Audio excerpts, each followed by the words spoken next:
First of all, let me tell you that I wasn't raised vegan.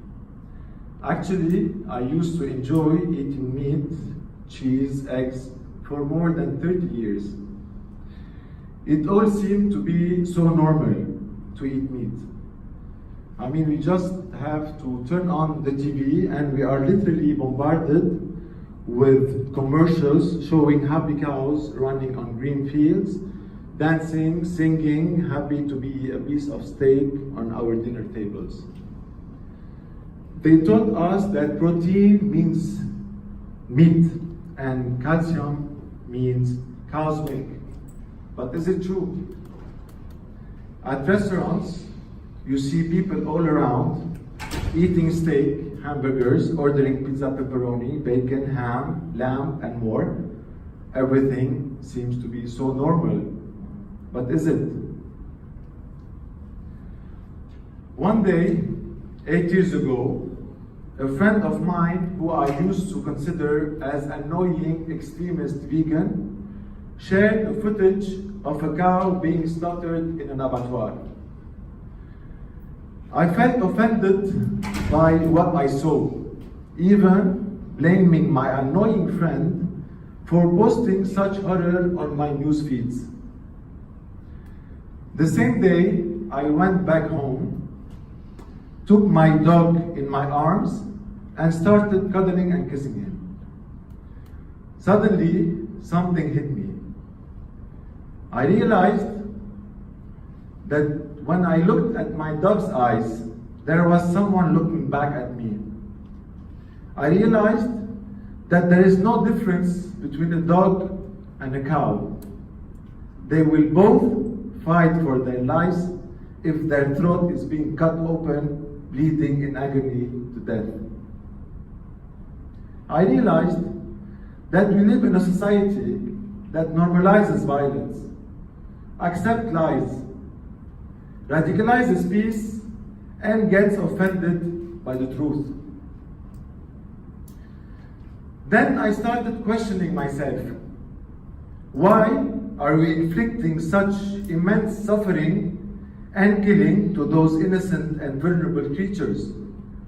Is it because we need meat to survive and be in good health? Is it because we have always done it this way? Is culture and tradition a good benchmark for any behavior?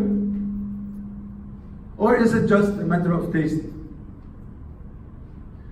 So I started doing some more research on this topic to find why we really eat meat. Do we really need to eat meat to live and be healthy?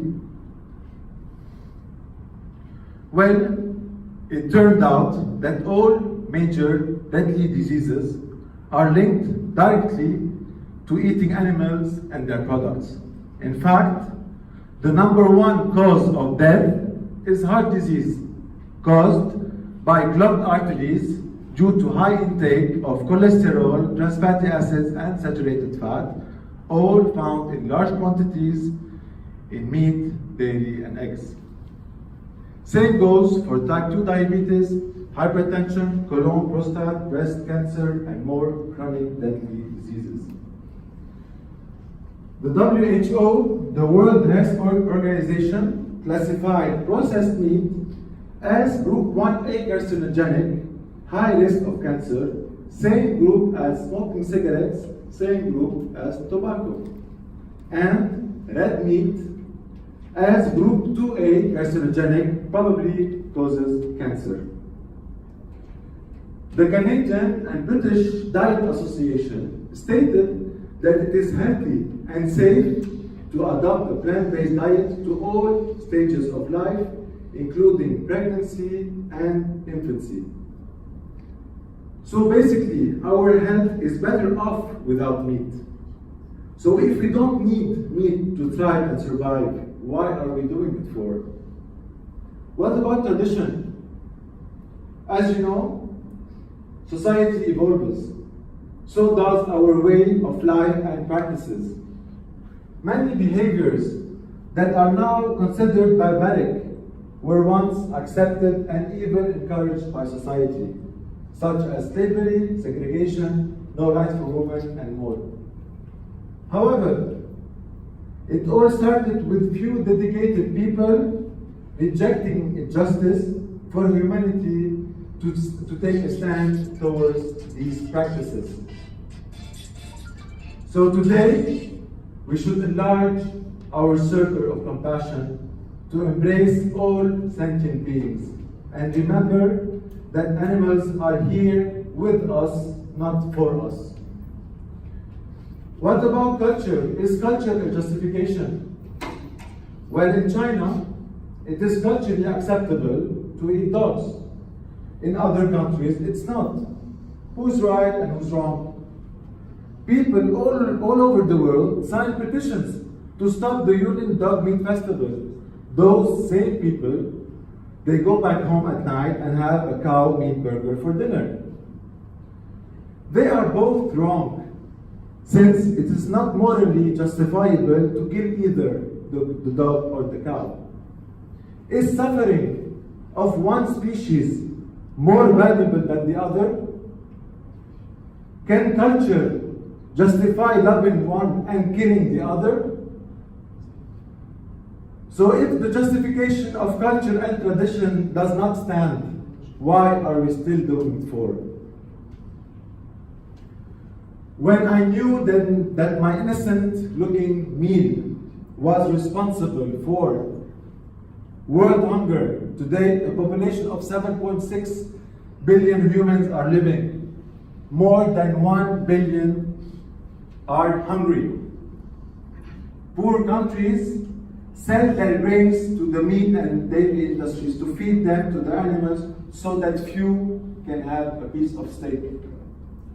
We have really enough food to feed 70 billion animals every year, but we don't have enough to feed 1 billion hungry people. Does it make any sense? This is why meat is a crime towards humanity as much as it is for the animals.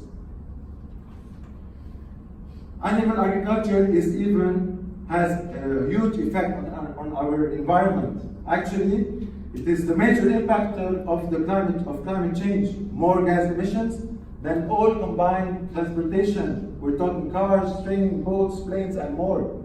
Animal agriculture is even responsible for rainforest deforestation, ocean dead zones, freshwater depletion, species extinctions, and more. The UN, the United Nations, stated that to avoid the worst effect of climate change is to adopt a plant-based diet. So many devastating effects on our planet, health, and countless sentient beings. Why are we still consuming meat and dairy? If it's not for survival, if it's not morally justifiable by tradition nor culture, and is responsible for negative effects on our planet, then again, why are we still doing it? Well, it all comes down to satisfying our taste buds. Question is, are our taste buds more important than life itself? Fortunately, plant-based alternatives are everywhere. Same taste, minus the cruelty. And you had the chance to taste some vegan food today and yesterday at Hayek Hospital, and we would like to know your feedback later on. So, veganism basically is nothing but choosing peace over violence, choosing respect over oppression, choosing justice over habit, choosing what's right over what's convenient. So people ask, why vegan? Because we no longer have one source of information that is controlled by the mainstream media and the meat and dairy industries. Today, the truth and the information are out there for everyone to see. We have the moral responsibility to know better and act better. Why vegan? Because having dominion over the weaker is to protect, not to abuse. Why vegan? Because killing an animal for protein and calcium is unnecessary when they are all found in plants. Why vegan? Because if we do not need to kill a sentient being to thrive and survive, then we don't have to. Why vegan? Because we don't need to forcibly impregnate the cow, take her baby to slaughter for veal and calfskin industry, dry her out, then kill her for cheap meat in order for us to drink her milk. Why vegan? Because choosing what's wrong over what's right can never be right. Why vegan? Because the majority of meat eaters are non-violent people, whereas they contribute to immense suffering in consuming violence unconsciously in a minimum of 3 meals per day. Going vegan is aligning our actions to our ethics. Why vegan? That's why. Thank you all for listening.